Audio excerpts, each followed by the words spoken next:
जमा कराओ ये लाओ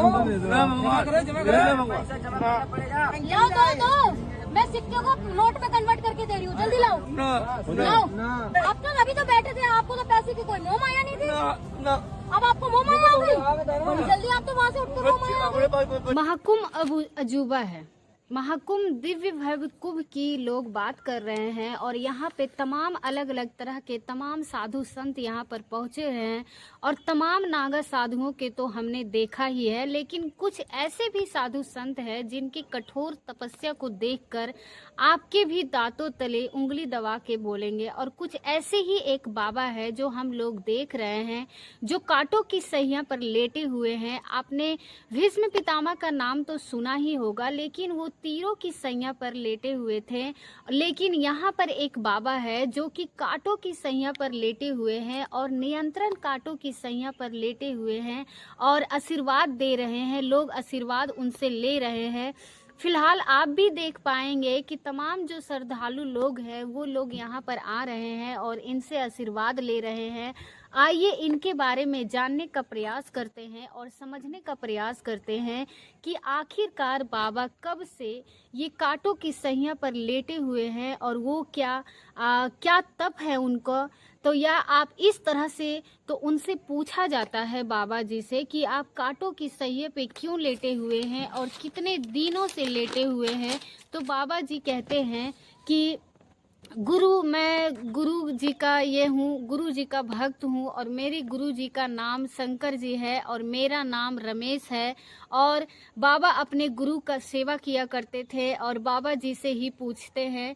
तो वो फिर बाबा जी से पूछते हैं कि आप कितने दिनों से कांटों की सैया पर लेटे हुए हैं। तो बाबा जी अपने बारे में सारी सच्चाई बताते हैं, अपने बारे में बोलते हैं कि मैं 40 से 42 साल हो चुका है और मैं बाबा जी का कहना है कि हम लोग तपस्या करते हैं और बाबा जी का जो माता पिता है वो बचपन में ही गुजर गए थे। उन्होंने भोले बाबा के सहारा से दिन में एक बार खाते हैं और दिन भर कांटों की सैया पर लेटे हुए रहते हैं और सुबह से शाम तक कांटों की सैया पर लेटे रहते हैं। और जब शाम होता है तो शाम को वो घर जाते हैं और 2 रोटी बनाकर वो खाते हैं और वही खाए हुए रहते हैं और सुबह से फिर महाकुंभ मेला में आ जाते हैं और कांटों की सैया पर लेट जाते हैं और सुबह से शाम तक वो लेटे हुए रहते हैं। और बाबा ये भी कहते हैं कि जहाँ जहाँ मेले लगते हैं वहाँ वहाँ जाते हैं और जैसे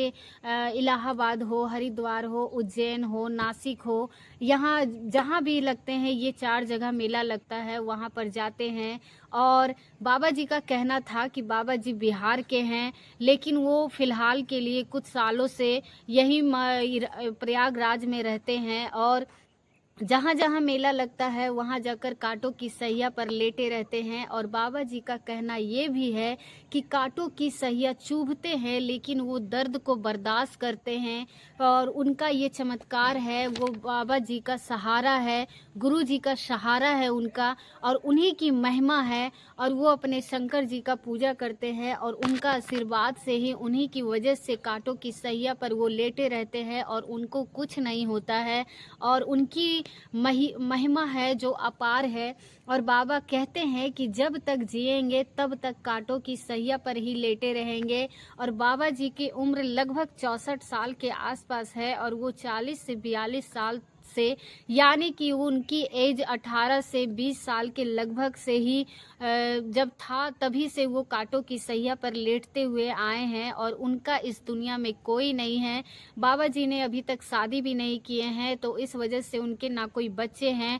उनके जो हैं बाहर वाले जो कुछ बच्चे हैं उनको खाने पीने के लिए दे दिया करते हैं और जो कांटों की सैया पे लेटे हुए रहते हैं तो कुछ लोग जो श्रद्धालु लोग आते हैं वो लोग दान करते हैं और वही दान के पैसे को कुछ जमा करवा देते हैं और उन्हीं पैसों से वो कुछ खाते हैं।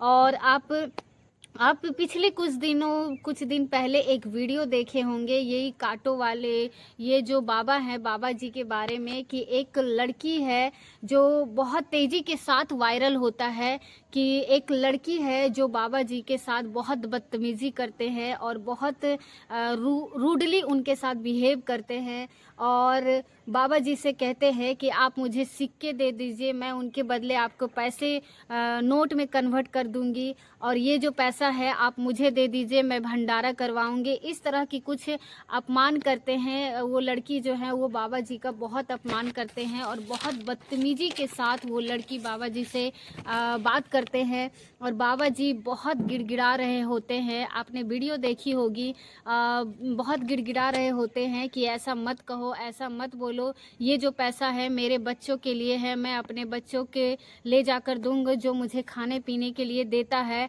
और बाबा कुछ इस तरह का गिड़गिड़ा रहे हैं, लेकिन वो लड़की इतनी बदतमीज थी, इतनी रूडली बात करती है कि दो मुझे पैसे दो, मैं इससे भंडारा करवाऊंगी। इस तरह की कुछ बातें बाबा जी का है। जो कांटों की सैया पर लेटे हुए थे, तभी वो जो बाबा हैं वो कांटों की सैया पर लेटे हुए हैं, और वो किसी से ज़बरदस्ती नहीं करते हैं। बहुत लोग यहाँ पे आए हुए हैं कुंभ के मेला में, तो कोई बोलते हैं कि मुझे चाय पीने के लिए 10 रुपया दे दो, 5 रुपया दे दे, लेकिन बाबा किसी से कुछ नहीं कहते हैं, वो सिर्फ लेटे हुए रहते हैं। बहुत लोग श्रद्धालु लोग जो आते हैं उनको आशीर्वाद लेते हैं और उन्हें कुछ दान दक्षिणा देते हैं। इस तरह से बाबा जी जो हैं, लेकिन वो लड़की इतनी बदतमीज थी कि वो बाबा जी को धमकी दे रहे थे कि कांटों की सैया पर क्यों लेटे हो, ये ड्रामा है, यहाँ से साइड करो। और ये लड़की ये भी बोल रही थी कि जितना भी पैसा है उठा लो और ये पैसे को ले लो और चलो भंडारा करवाएंगे। तो बाबा जी बहुत ज़्यादा गुस्से में आ जाते हैं और वो उस लड़की से बोलते हैं कि अगर तुम भंडारा करवाओगी तो कहाँ करवाओगी, तुम्हारी लाइसेंस कहाँ है, मुझे लाइसेंस दिखाओ। और इस तरह से वो लड़की और भी ज़्यादा बदतमीजी करने लगती है, और वो बाबा जी से बोलती है कि ये कांटे वगैरह, उस जो बाबा जी का कांटे हैं वो सारे फेंक देते हैं, इधर उधर फेंक देते हैं और पैसे छीनने लगते हैं। तो बाबा जी बहुत ज़्यादा गुस्से हो जाते हैं और वो उस लड़की को श्राप देने लगते हैं कि जो तुम कर रही हो ये सही नहीं है, तुम्हारे साथ बहुत गलत होगा, ऐसे किसी के साथ नहीं करना चाहिए, मैं किसी से ज़बरदस्ती नहीं करता हूँ। कुछ इस तरह की बातें वो लड़की भी बोल रही थी और बाबा जी कुछ इस तरह से बातें बोल रहे थे। ये आपने वीडियो कुछ दिन पहले ही देखे होंगे। तो बाबा जी बहुत ज़्यादा गुस्से में हो जाते हैं और वो उस लड़की को पैसे नहीं देते हैं। और बाबा जी ये भी बोलते हैं कि गंगा मैया अगर चाहेंगे तो इन लोगों का कल्याण नहीं होगा। और बाबा जी ये भी कहते हैं कि ठीक है, जो हुआ वो ऊपर वाले देखेंगे, उनके साथ जो करना होगा वो ऊपर वाले करेंगे। तो मेले में ऐसे ऐसे लोग भी आ रहे हैं जो चाय पानी पीने के लिए भी पैसे मांगते हैं, लेकिन बाबा जी आराम से कांटों की सैया पर लेटे हुए रहते हैं, वो किसी से कुछ नहीं मांगते हैं।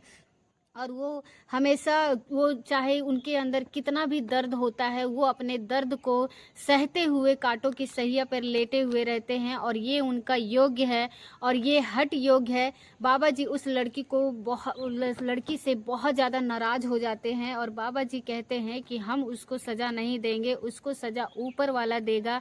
बाबा जी ये भी कहते हैं कि मेले ख़त्म होने के बाद कांटा को हम गंगा जी में बहाव कर देते हैं और हमारे पास जो सामान वगैरह होता है उसको हम लेके जाते हैं, और कुछ पैसा यहाँ जो जन्माष्टमी करवाते हैं वहाँ जमा कर देते हैं और कुछ पैसे अपने पास रखते हैं ताकि जब हम बीमार पड़े तो हमारे दवा दारू में काम आए। अभी कुछ 8 महीने पहले ही मैं बीमार हो गया था, तो मुझे छाती में मेरा बहुत ज़्यादा दर्द हो रहा है, तो यही पैसे मेरे काम आते हैं और मैं इसी से दारू दवा करता हूँ, और मुझे और किसी भी चीज़ के लिए पैसे का ज़रूरत नहीं है। और वो पैसा ठीक ठाक करने में काफ़ी रहता है। और फिर वो उम्मीद करते हैं कि ये वीडियो आपको काफ़ी पसंद आया होगा और बहुत ही अच्छा लगा होगा। और ये जो कहीं ना कहीं जो उस लड़की ने जिस तरह से ये काम किया है, कहीं ना कहीं सारा सर गलत है। अगर कोई इस तरह से लेटे हुए हैं और अपने कांटों की सैया पे लेटे हुए हैं, अपना तपस्या कर रहे हैं, तप कर रहे हैं, दान दक्षिणा लोग दे रहे हैं, तो ये कोई गलत बात नहीं है। चलिए, इस लड़की को लेकर आपकी प्रतिक्रिया क्या है आप हमें कमेंट बॉक्स में ज़रूर बताइएगा। लेकिन इस साधु संत के बारे में आप क्या सोचते हैं जरूर लिखिएगा। फिलहाल जो लड़की ने इसके साथ किया है, दुर्व्यवहार किया है, कहीं ना कहीं हमारे हिसाब से ये सारा सर गलत है। आपके हिसाब से क्या लगता है कमेंट करके आप जरूर बताइएगा। तो मिलते हैं अगले वीडियो में, तब तक के लिए आप सभी लोगों का बहुत बहुत धन्यवाद। लेकिन एक बात मैं कहना चाहती हूँ कि कोई भी हो, मेले हो या कुंभ के मेले हो या फिर मंदिर हो या फिर कहीं भी हो, कोई भी अगर लाचार व्यक्ति हो, उसका कोई नहीं है दुनिया में, तो वो अपना दो पैसे के लिए, अपना पेट पालने के लिए अगर कोई कुछ कर रहे हैं, तो कोई भी बदतमीज आदमी अगर उससे ऐसा दुर्व्यवहार करे तो तुरंत एक्शन लेना चाहिए। और उस लड़की के साथ एक्शन जरूर लेना चाहिए कि उस लड़की ने ऐसा उस बाबा जी के साथ क्यों किया। तो उम्मीद करते हैं कि आपको ये वीडियो बहुत ही ज़्यादा पसंद आया होगा। मिलते हैं अगले वीडियो में, तब तक के लिए आप सभी लोगों का बहुत बहुत धन्यवाद। और अपना ख्याल रखें और अपने परिवार का ख्याल रखें, लेकिन इसके साथ साथ ये भी ध्यान रखें कि आपकी वजह से किसी का दिल ना दुखे, किसी के साथ दुर्व्यवहार ना हो, और ऐसा नहीं होना चाहिए।